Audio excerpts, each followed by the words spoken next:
Welcome back to my desk. Let me ask you a question today. Have you ever sat down with your Bible, full of excitement, ready to dig inside of the Word of God, only to find yourself confused, overwhelmed, and let's just be honest, bored out of your mind? Guess what?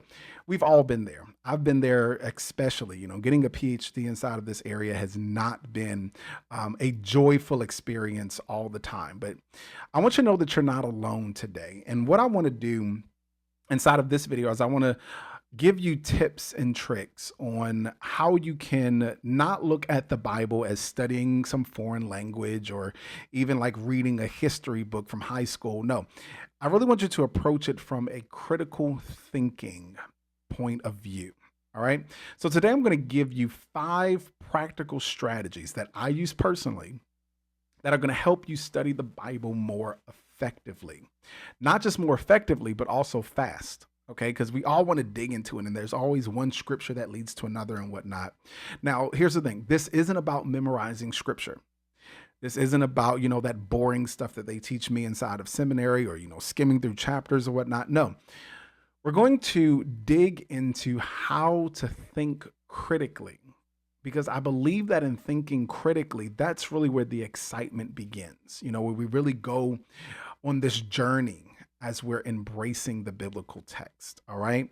We're going to understand what we're reading. We're not just going to read it for the sake of saying that we read the Bible. No, we're going to read it for the sake of understanding what the text was trying to say.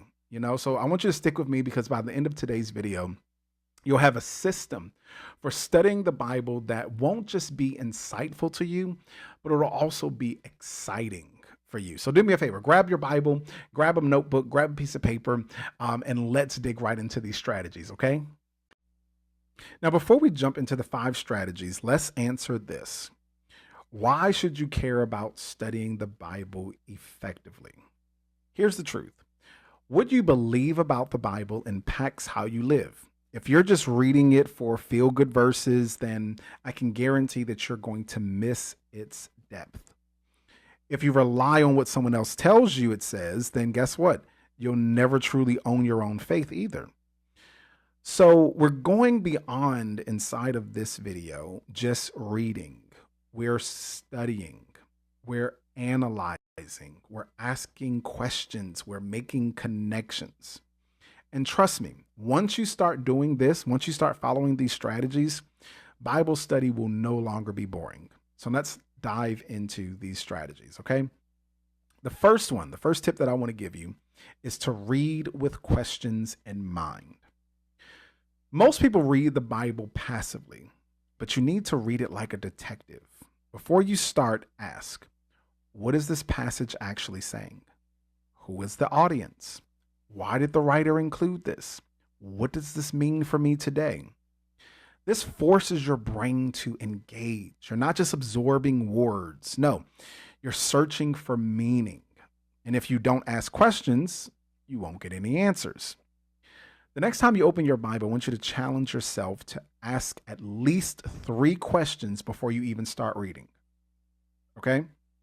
The second tip is to read in context, not just verses. One of the biggest mistakes that I see people making is cherry picking verses. You've probably heard the verse, I can do all things through Christ that gives me strength, Philippians 4:13. But did you know that Paul was actually talking about being content, whether he had a lot or barely anything when he made that statement? Here's the thing. Instead of isolating verses, read entire chapters. Better yet, read the whole book.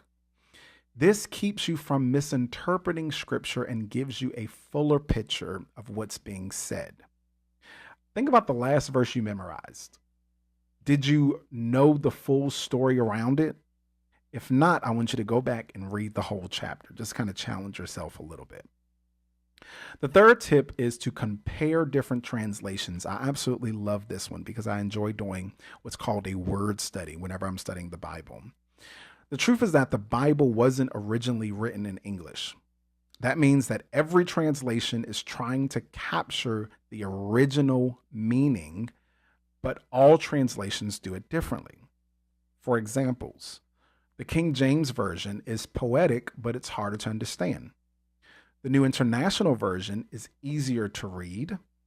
The English Standard Version, or the ESV, stays close to the original wording. And then you have the Message Bible, which I enjoy using a lot, which is more of a paraphrase of the text.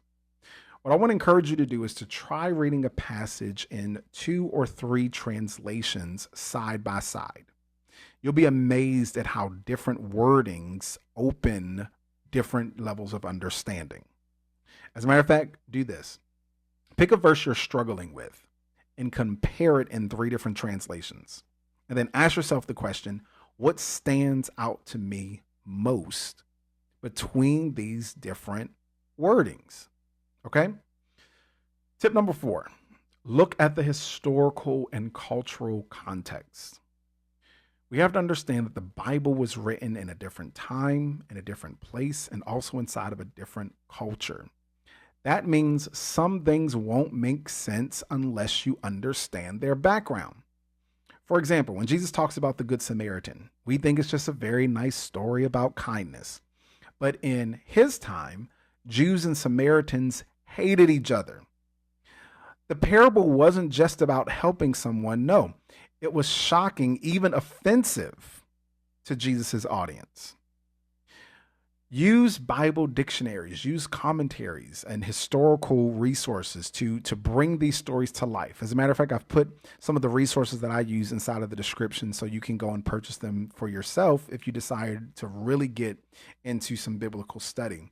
Because here's the thing, the more you understand the world of the Bible, the more it makes sense inside of today's world.